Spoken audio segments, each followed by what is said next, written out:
আসসালামু আলাইকুম। ময়মনসিংহপুর 2025-এর বাংলা দ্বিতীয় মানে এই যে 5 নং এটা আপনারা মিলিয়ে নিন। সদা সত্য কথা বলা উচিত, অনুজ্ঞা। এটা হবে সদা সত্য কথা বলবে মানে আদেশ করা। আমাদের দেশ সুন্দরভাবে এগিয়ে যাচ্ছে, বিস্ময়বোধক বলতে বলছে। আহা, তারপর একটা এক্সক্লেমেশন চিহ্ন। আমাদের দেশ কতই না সুন্দরভাবে এগিয়ে যাচ্ছে। আমার পথ দেখে আমার সত্য, জটিল করতে বলছে। যেটা আমার পথ সেটা দেখে আমার সত্য, তাও হবে। বা যা আমার পথ দেখাবে তা আমার সত্য, মানে একটা কাপল মানে জোড়া আর কি, মানে একটা যোজক ব্যবহার করার মাধ্যমে, মানে দুইটা যোজক ব্যবহার করার মাধ্যমে জটিল করা যায়। আর তারপর বলছে যিনি জ্ঞানী তিনি সত্যিকারের ধনী, সরল বানাতে বলছে, জ্ঞানীরাই সত্যিকারের ধনী।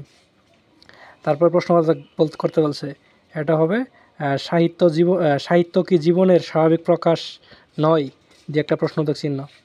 তারপর অনুগ্রহ করে সব খুলে বলুন, এটা হবে অনুগ্রহ করুন এবং সব খুলে বলুন। এ কথা স্বীকার করতেই হবে, নেতিবাচক। এ কথা স্বীকার না করে পারা গেল না। সত্য কথা না বলে বিপদে পড়েছে, জটিল করতে বলছে। যেহেতু সত্য কথা বলিনি সেহেতু বিপদে পড়েছি, মানে যেহেতু সেহেতু লাগাবেন।